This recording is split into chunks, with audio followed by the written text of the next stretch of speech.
טובים.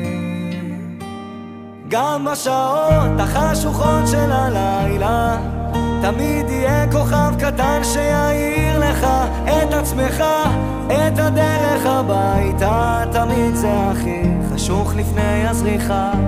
מיליון רכבות דוהרות עד אוסטרליה, מחפש רחוק את מה שנמצא לך מתחת לאף.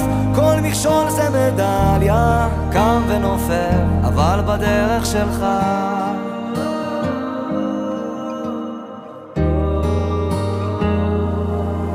להתמודד עם הפחדים, לקפוץ למים עמוקים, לשחות עד הסוף, להגיע לחוף עד הלילה, להאזין גם לשירים, כי זמרים הם הרופאים הכי טובים שיש למדע להציע.